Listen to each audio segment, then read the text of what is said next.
Now we're recording. Yeah, we're recording now. I love how you do that with your thumb. There is actually a little red recording message on the screen for me, so I can see that you're doing. Good. Yeah. But yeah, no, we were talking about that earlier this week. That my brain was full of things, and it feels like every day I wake up and it's more full of things. It's not less full of things. So I don't know what's going on other than the news and it's inside. When you're inside, that's what you do, I guess. You watch. I think it's so unsettling. I think because we don't know any answers. There's no firm answers. And I think as humans, we struggle with the unknown. Yeah. We have to feel secure. And I know we talked earlier, and I'll talk about it again, is the fact that, fear of the unknown is one of our greatest fears, I think. And I think one of the things I'm noticing is that the younger generations, they really struggle with uncertainty more than maybe some of the older generations. Yeah. They've grown up in a world where everything's certain. There's instant television. They can choose any program. I mean, how many programs are just generally, but if they've got Sky or other kind of other packages, the world's their oyster. They can have it on demand. They can have, if you want to know an answer to something, you just Google it. Yeah. You get an instant answer. It might not be the answer you want. And I've spoken to a client recently, and she said, yeah, the answer, I will keep searching till I get the answer I want, not the answer I need. Yeah. And then, even that can lead to confusion, because you get so many things on, and so many permutations on Google or something, that you can frighten yourself to death with something if you're looking up a symptom or something. And I guess that's the problem, is that young people, they have an instant phone. They can contact their friends. They can't get away from their friends almost, because it's there in their faces. So that sense of uncertainty or waiting or not knowing, although it's tough for anybody, I think it's much tougher for the youngsters. Yeah.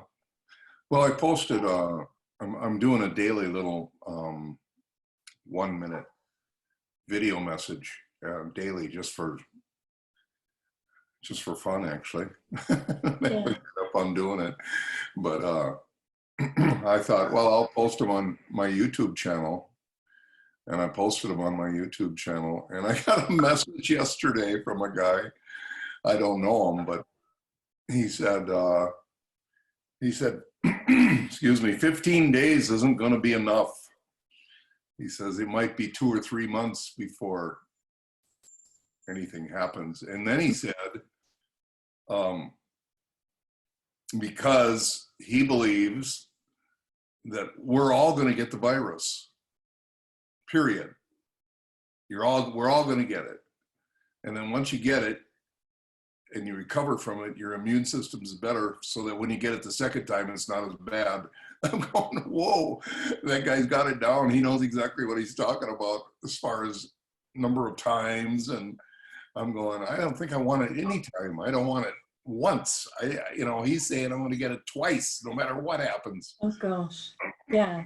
And I think that is the danger, isn't it? That we're plugged into social media. We're getting so many people, experts on TV, telling us what's going to happen, but actually we don't know what's going to happen. We can't plan any of this. Yes, I think it is a known fact that if you contact a particular virus, if you contract it, you build immunity towards it afterwards. The same with say bacteria, but viruses, and then the other one, I can't, well, why won't it come to my head? But colds are viruses, and therefore all the antibiotics will not help it. So it's the best way is to build our own immune system. But for some people, that could be really quite devastating. Yeah. So I think that's why, but yeah, that's why I think we all need to be a bit careful. And it is, I think we can only do what what feels right for each of us. Yeah. I think for some people, it's self-isolation. For some people, they're happy to go out and about. And I think if that works for them, then the rest of us, I'm self-isolating basically. I think I've got to do what's right for me. And if others aren't, then if I'm in contact with those people, I don't want to be in contact with them. No. I've got a weakened immune system, so I don't need it. No. I mean, to me, Yeah. I don't call it self-isolating. I call it staying at home. I like that. I don't like that phrase, self-isolation. No, I know it's too medical, and I'm not into that terminology. I don't think it feels too much like prison. So I'm just gonna say, I'm just gonna stay at home and indoors for a while and relax and chill out. And I never watch the news. I never watch the news. I only watch YouTube. YouTube news, which is, I can select the news channels I want, and they're always 7 or 8 or 4 or 5 hours at the earliest old. So they're not current. Okay. So I can kind of page through what I want to watch and who I want to watch, versus if I just turn on BBC or ITV or whatever, I'm kind of stuck with their programming, and it's usually pretty overwhelmingly negative. So Yeah. I don't watch any of it ever. And not me. I never do. I gave up watching the news years ago. Yeah. Because I started counting on the fingers of one hand how many, when it got to second hand, how many bad pieces of miserable, depressing items there were on there. And I just thought, I don't need that in my life. No. So I don't watch the news. I have a different tactic. I will just plug into certain, like BBC News. I'll just look at the headlines and decide if I want to read any further. Sure. But generally, I'm quite happy in my own little bubble. I don't care. I'm not interested. If something drastic happens, I reckon I'll be told about it. Oh, yeah. But why do I need to worry about what's going on in another part of the world where I can't do anything about it? No. It just leaves us feeling helpless. Yeah. I already kind of feel that way anyway. Yeah, I do generally. I'm generally. Yeah, I can feel for people. I can feel sadness that a natural disaster's happened. But actually following it and creating stress in myself, it doesn't help. No.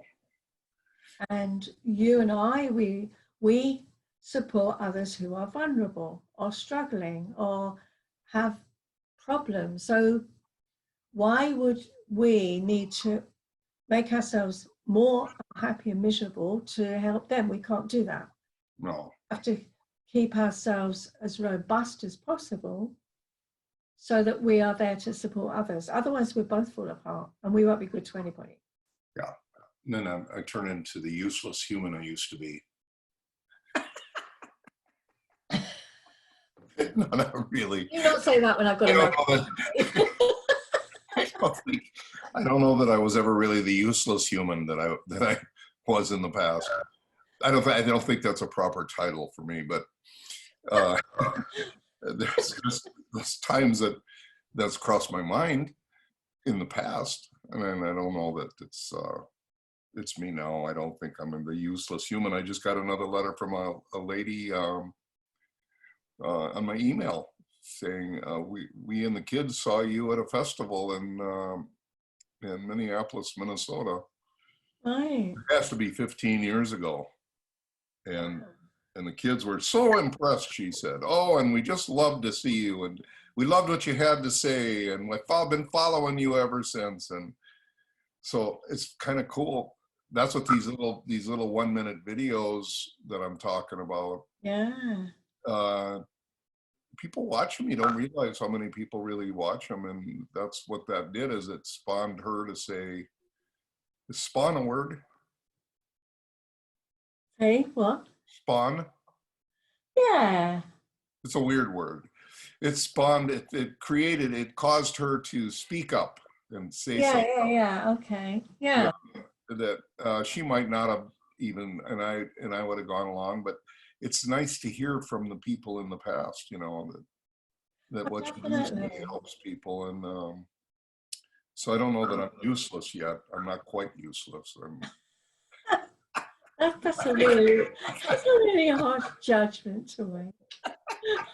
Really Well, harsh. it's a joke, and I play the. You know, I actually love playing those jokes on people in England more than I do in America. Ah, because? Because I think the people in England are extremely liberal, and they're very into caretaking. So, and I'm not saying that's a negative. I'm just simply saying that that's what I've noticed. Yeah. And so when I say things like that, they want to come out and rescue me. They want to rescue me, and they want to tell me, no, that's not the way you are. And I'm going, I'm kidding, I'm joking. But if they jump right to it, I think it's funny to watch. Ah, yeah. Okay. And not all of them, but a lot of them. There's some. Well, yeah, I mean, you do catch me on occasions because I get caught up and think, oh, hang on a minute, what, what's going on here? Because I guess so many people are so self-judgmental anyway, and so maybe insecure, I don't know, but they don't need to be put down any further. So I guess I always try and reassure people. That's that's the way I've developed, I think, over the years. But yeah, I think it's guess I will try and reassure someone or ask them why they feel that way. Well, I had a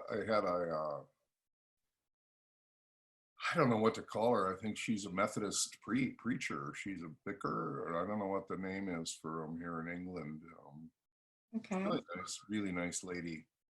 But we have the Methodist church. Uh-huh. 1, 2, 3, about 5 buildings down from us. So it's down there all along, you know, and it's there, you know, and every Sunday used to, and they didn't have service this Sunday.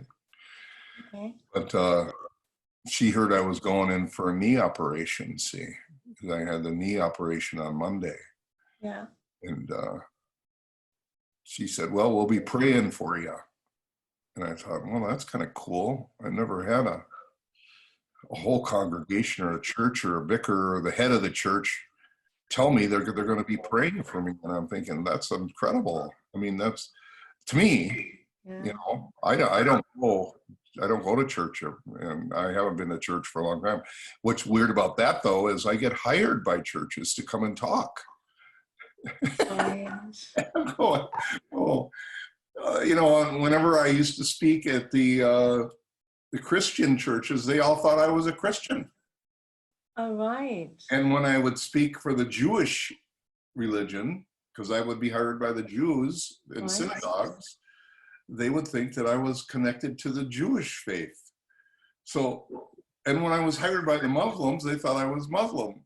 So it's really weird because everybody has their own set of thoughts and rules based on what they live. And so everybody thought whenever I was in that environment, that's what I was. And even when I was hired, this is a weird one, when I was hired by the United States Air Force, the military, in Andrews Joint Air Force Base. Now, I don't know if you know where that is, Andrews No, Joint. no idea. Andrews Joint Air Force Base is the Air Force base in Washington, D.C. Wow, okay. Washington, Washington, D.C. D.C. is, which is useful.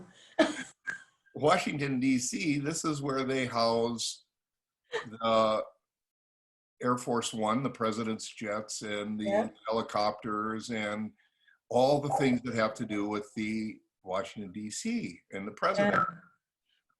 Well, they invited me to speak to all the generals and the colonels and the majors at Andrews Air Force Base, Joint Air Force Base. And I didn't realize, but the guy that picked me up was the colonel in charge of the religions for the Air Force in Okay. Washington, D.C. I'm going, this is crazy. So here I am going to talk to this group of commanders. Yeah.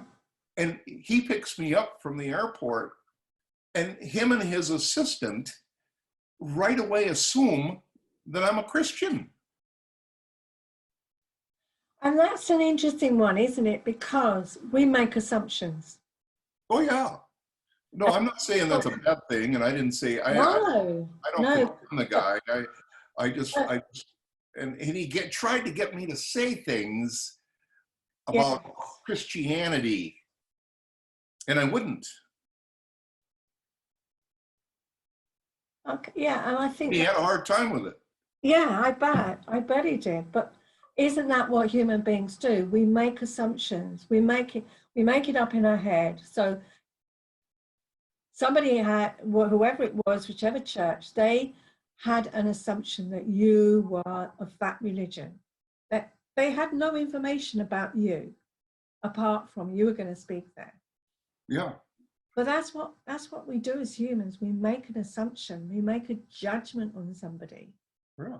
Based on the information we've got at the time. Well, all they had was that you were invited to go and speak. So in their heads, they decided that that's what they, that's what you were. Yeah. So I didn't say anything about Christianity or being Christian or anything in my talk. It wasn't even about religion. But his assumption of who I was as a person was what he was. Yeah. And I told him that whether I am or aren't isn't the issue. That's what I said. He said, well, what do you mean? I said, I can't commit to you or anyone else one religion or not. And he goes, well, what do you mean by that?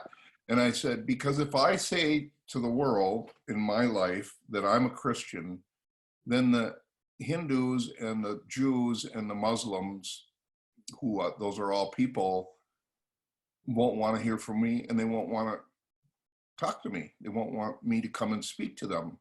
Mm-hmm. If I declare myself a Muslim, then the Christians and all the other people won't speak to me. So I says, because inherently, like you just said, judgment is judgment, and people make those judgments based on. So I told him that's why I don't say I'm this or I'm that. And I like to pretend and say I'm all of you and I'm all of that. And of course that didn't make any sense to him, and he was still friendly to me and all, but it was really weird and difficult. And I've had that experience before in the religious world. Yeah. But what I was getting at was the Methodist Church, which I really love the people there. They're really cool people. The vicar, she's really cool. And the manager, his name is Ray. He's really cool. They've tried to get me to come down and participate at the church a few times, And I said, no, the closest I'm going to get to participating in your church is when I come out and pick up the litter in front of it. They look at me like, are you trying to cause trouble? I said, no. And they know I pick up the litter in front of their church and then up and down the street. Well, when it wasn't the coronavirus, I was out every day picking up litter. Right. And they were so grateful that I picked up litter. Guess what they did last Christmas? They gave me a Christmas present. Oh, wow. And they said, thanks for picking up the litter. I went, this rocks, you know? But, you know, I have to also say this, of all the businesses on the street that I clean up in front of, they're the only ones that said thank you. So isn't that interesting? Now, I'm sure the other ones maybe are somewhat grateful. Maybe they're not, I don't know, but they never say. So there is something to say about religion. You know, I'm not saying negative or positive, but they're saying good things to me about it. And they say, hey, we noticed this. Thank you very much. We really appreciate that. And nobody else has ever done that. It's very interesting, isn't it? Yeah. I guess I often think about this because I think people feel that once the litter has left their hand, it's not their responsibility anymore. No, I think they go one step further. I think they think once they buy something, they paid for it, they can do what they want with it. Yeah. See, they're entitled to do whatever they want. Yeah. And it's not my job after it leaves my hands. Yes. So because of the self-entitlement and the lack of responsibility and respect, it hasn't been taught along the way, you're right, it leaves their hands and it's not their job and it's not their responsibility. It's someone else's. They get paid to do that. And how do I know that? You're absolutely right. Because I was picking up the litter on the street one day, and I do it for a lot of reasons. Number one is to keep the streets clean, but number two, to meet people. And then also I'm doing it like a social experiment and psychological experiment with people. And you don't know how many times I've had people come up to me and say, do you get paid to do that? I said, no. They go, why do you do it then? Yeah. And I go, well, I do it because I live here and I don't want to look at the litter. It bothers me to think that I live in a tip. And they look at me like, huh? And their heads kind of cock like a dog, you know. And they said, well, they pay people to do that. And I said, well, I'm just trying to help them out because there's so much of it. There's so many people doing it, throwing the things on the ground and not even thinking about what it means. Mm. I figure that, and I live here, so I'm going to do something. I'm not going to wait around for it. And what it does is if I wait around, I then start finding fault with people like you. That's what I tell them. I says, I then become negative. To look at it all the time and to see it on the ground, I get into my negative thinking about how horrible people must be to be able to do that. And so I don't want to be like that. I don't want to be negative. So I be very positive and proactive, and I take care of it and eliminate it off the streets. And I still see people do it, and I go, maybe they'll get the message by seeing I'm out there picking it up. Maybe they won't. But I don't care. It's like you said, I don't care. I just do it. Yeah, and It's a lot. it does. While you were talking, I was saying it does bring up that negativity in me too, because if I see people dropping litter or I see litters being dropped, I feel that negativity towards others, just like you. I've got a nature reserve, little one, close to where I live. And I go walking there, and it's just nice to get out in the sunshine, and it's usually empty. But now and again, I'll come across some litter. And I pick it up, and I'll put it in the bin when I'm on my way out. But I think, well, why? Why? Or even when neighbours, they see litter right outside their door, and yet they never, ever pick it up. And it does, you're right, it brings out in me that negativity about others. And yeah, judgment judgment. Blows my mind. That would just happened in the news too yesterday. I don't know if you heard about that one. A gang of youths, teenagers, a gang of teenagers. Did you hear this? I don't know. This to me speaks very, very highly, I think, of today's world and what's really going on in it. Forget the coronavirus, that's just symptomatic of it, of what's going on. But this kind of stuff is just, to me, is extremely frightening. It's more frightening to me than the coronavirus. Mm-hmm.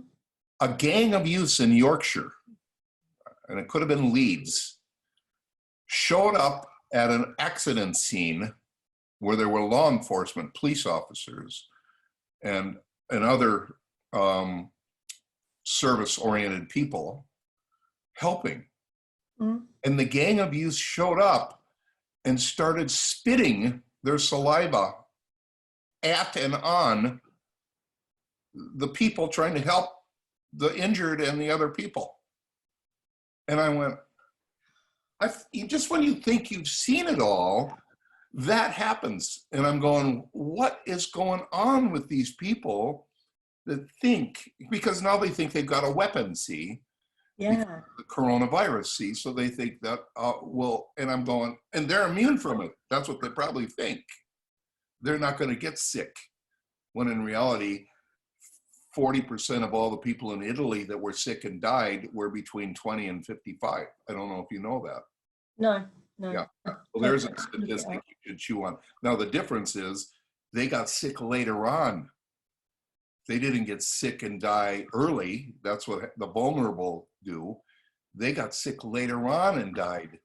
So Yes. This is a disease that even those kids on the street had better listen about, because it's extremely powerful, and it is very, there's no known cure for it yet. There's no known cure. There's some things they're working on that I think can subdue it and slow it way down and change the direction of it once it's in your body. But it's nothing to mess with. It's really serious stuff. But here they are out there doing that purposefully. And I'm going, that's unbelievable. My mind can't even fathom that thinking. No. I don't know. I'm from a different world, I guess, because I'm 66 years old, going to be 67 this year. And I can't imagine. Now, I've done horrible things in my life, but I can't imagine intentionally harming other people